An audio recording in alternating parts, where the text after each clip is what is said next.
화이자 백신이 90% 예방 효과를 보였다고 보도되자 나온 말이었습니다. 또한 미국 대선에서 트럼프 불복 선언에도 불구하고 바이든 당선이 기정사실로 인정받고 있습니다. 이 같은 가운데 한국 기업들에게 지금 엄청난 기회가 찾아왔다는 말이 나오고 있습니다. 현대차가 최근 미국 로봇 개발업체 보스턴 다이내믹스 인수를 협의 중인 것으로 전해졌습니다. 현대차는 웨어러블 로봇과 로봇 다리로 걸어가는 자동차 등을 선보인 바 있었는데 이번 인수로 인해 조정 로봇 원천 기술을 확보하려고 하고 있는 것으로 해석되고 있습니다. 로봇계 스포츠로 유명한 보스턴 다이내믹스는 1992년 MIT 공과대학에서 분사해 설립되었습니다.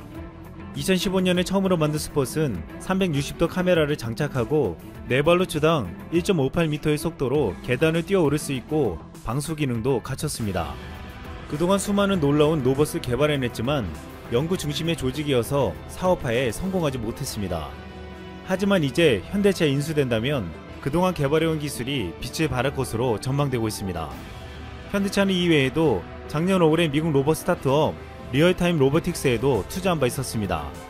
리얼타임 로보틱스가 개발한 로봇 프로세서는 자율주행차에 적용할 예정으로 알려져 있습니다. 또한 지난 9월에는 인공지능 분야의 최고 석학인 MIT 공대 교수 2명을 자문위원으로 영입하기도 했습니다. 인공지능 응용 분야의 세계 최고 석학으로 꼽히는 토마스 포지오 교수와 로봇 인공지능 분야의 권위자 다니엘라 러스 교수였습니다. 현대기아차는 이들을 통해 인공지능을 활용한 차량 품질 향상, 로보틱스, 스마트 모빌리티 솔루션 등 다양한 신규 사업 전략에 대한 자문을 받고 있습니다. 현대차 정의선 회장은 미래에 자동차 50%, 개인용 비행체 30%, 로봇 20%를 생산하겠다고 말했는데 지금 현대차는 자동차 기업을 넘어 개인용 비행체 제작과 본격적인 로봇 제작 기업에 대해 준비를 해나가고 있습니다. 또한 이번에 미국 대선에서 바이든의 당선이 유력해지며 현대차는 가장 큰 수혜를 입을 것으로 보이고 있습니다. 트럼프는 그동안 자동차 무역 확장법 232조를 이용해 수입 자동차와 부품에 최대 25%의 고유 관세를 추진해왔습니다. 이 때문에 연간 미국 수출량이 60만 대에 달하는 현대자동차 그룹에게는 심각한 위협이었습니다. 하지만 바이든 정권이 출범할 것으로 보이자 앞으로 거대한 관세 위협에서 벗어나 오히려 친환경 정책으로 인해 전기차와 수소차에 강한 현대차는 기회를 잡을 것으로 보이고 있습니다. 바이든은 2050년까지 탄소 배출을 제로화하겠다며 친환경 사업 인프라 구축에 재임 4년간 2조 달러, 하나로 약 2230조 원을 지원하겠다고 했습니다. 이로 인해 미국 내 전기차 충전소가 앞으로 50만 개소 설치될 것으로 보이고 있습니다. 이 같은 인프라 구축은 그동안 새로운 전기차 전용 플랫폼을 만든 현대 아이오닉의 미국 시장 진출에 절호의 기회가 될 것으로 보고 있습니다. 또한 수소 전기차 분야에서 가장 앞선 기술을 가진 현대차의 넥소와 수소버스 트럭 등은 앞으로 수요가 더 커질 것으로 기대되고 있습니다. 여기서 그동안 미국 자동차 시장에서 미국 기업과 1, 2를 다투었던 일본 자동차는 바이든의 정책에 당혹스러울 수밖에 없었습니다. 바이든은 친환경 자동차 관련 정책에서 완성차 업체들의 친환경 차량 의무 판매 비율을 명시한다고 했기 때문입니다. 즉 미국 시장에서 전기차나 수소차를 일정 비율로 판매하지 못하면 기존 내연기관 차량 판매도 제약을 받는다는 것입니다. 그런데 일본은 2020년 1에서 3분기 전기차 및 플러그인 하이브리드차 판매량 집계치에 따르면 단 한 기업도 톱10에 들지 못했습니다. 지난해 7위였던 닛산이 14위, 도요타가 지난해 12위에서 16위, 미쓰비시가 12위에서 18위를 기록했습니다.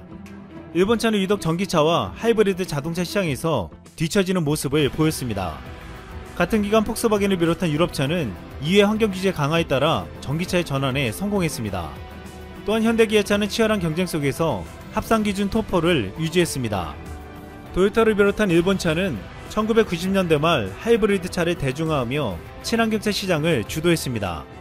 하지만 20년이 지난 지금 일본차는 친환경차 시장에서 완전히 밀려나고 말았습니다. 전문가들은 일본 전기차의 추락은 세계 전기차 시장에 대한 한 발 늦은 대처 때문이라고 분석했습니다.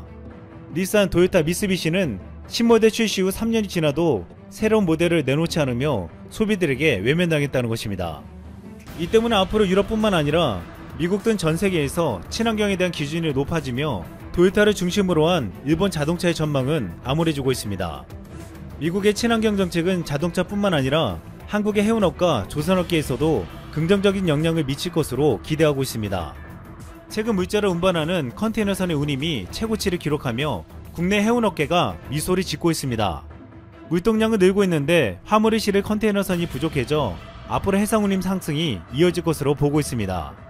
특히 10일 화이자 코로나 백신이 예방 효과가 90%가 넘는다는 결과가 보도되자 관광업의 정상화가 기대되며 항공사 주가가 급등했는데 앞으로 조선업계에도 더 큰 호황이 찾아올 것으로 기대되었습니다.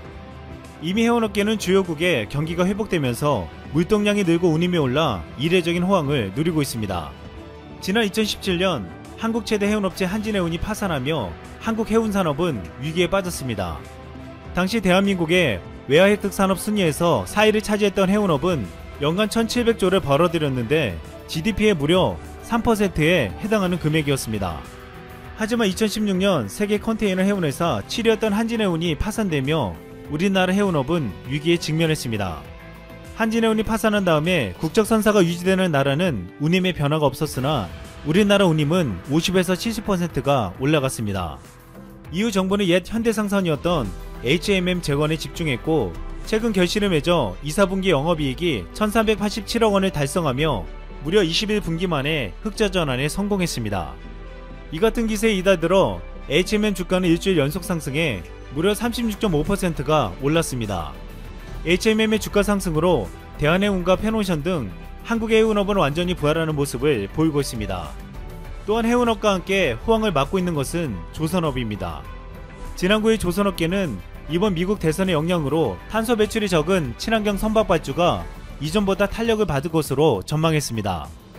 한국조선업은 최근 4개월 연속 수주 정상을 지키고 있어 최근의 상황은 우리가 강한 LNG선의 수요가 커지게 만들어 앞으로도 좋은 성적이 전망되고 있습니다. 또한 우리는 미래 친환경 에너지원으로 꼽히는 선박용 연료전지를 개발하고 있습니다. 한국의 두산 피어셀은 현재 한국계 고효율 고체 산화물 연료전지를 개발해 추진 동력 및 선박 내 전원으로서의 실증을 진행할 계획을 세우고 있습니다. 게다가 현대차는 소형 선박에 들어갈 수소 연료 전지 개발에 박차를 가하고 있습니다. 현대차는 국내 스타트업 거부권을 행사하면서 WTO 지도부가 딜레마에 빠졌다.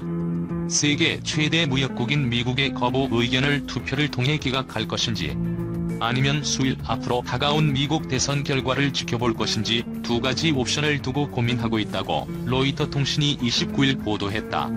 WTO 차기 사무총장 선거에서 한국의 유명희 산업통상자원부 통상교섭 본부장과 나이지리아의 응고지 오콘조이웨알라 두 후보가 결선에 올랐고 WTO 일반이사회 의장은 28일 두 후보 중 오콘조이웨알라를 최종 후보로 추천했다. WTO는 회원국의 최종 선호도 조사를 토대로 사무총장 후보를 추천했는데 유 본부장이 오콘조이웨알라 후보의 큰 표차로 뒤진 것으로 알려졌다. 하지만 WTO에 큰 영향력을 행사하는 미국이 유 본부장을 지지한다고 공개 선언, 회원국 다수에 반대되는 의견을 표명하면서 상황이 복잡해졌다.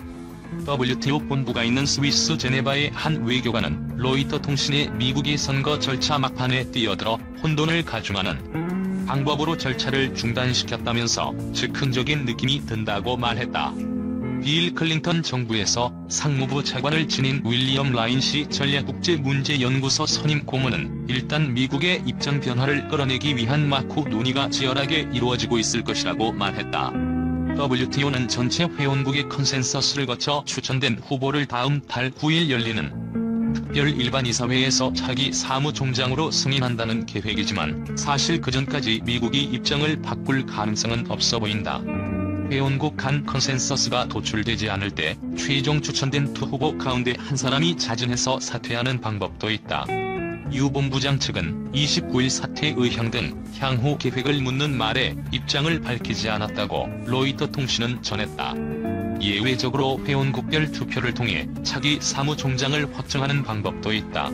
겉으로 보이기엔 투표가 쉬운 해결책처럼 보이지만 사실은 최후의 핵 옵션이라고 로이터는 지적했다. 투표로 미국의 의견을 기각한다면 이는 WTO에서 최대 지분을 가진 미국을 공개에 망신시키는 행위이기 때문이다. 미국으로서도 만약 WTO가 이 사안을 투표까지 끌고 가겠다고 할 경우 미국에 대한 전쟁 선포로 여길 수 있다. 결국 WTO로서는 미국의 차기 대통령이 바뀌기를 기대하면서 11월 3일 대선 결과를 지켜보는 것을 택할 수밖에 없어 보인다. 루퍼스 역흐사 전 미대외무역위원회 회장은 미국 대선 결과가 또 다른 싸움을 해야 하는지 아니면 트럼프 대통령이 나갈 때까지 기다릴 것인지를 결정해 줄 것이라고 말했다. 일본 우리는 왜 후보 없냐? WTO 선거 계기 이물란 지적.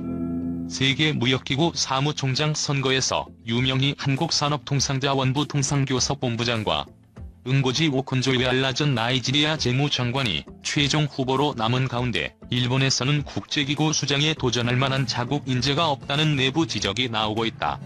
29일 요미우리 신문에 따르면 최근 10년 사이에 일본인이 세계보건기구 비롯한 유엔사나 15개 전문 국제기구의 대표에 임명된 것은 국제회사기구 사무총장을 지낸 세키미즈 고지 씨가 유일하다. 현재 중국 출신이 유엔 식량농업기구 등 4개 기구를 이끌고 있고 나머지 11개는 한국, 영국, 조자, 싱가포르, 토고, 불가리아, 프랑스, 케냐, 핀란드, 에티오피아, 미국 출신이 각각 대표를 맡고 있다.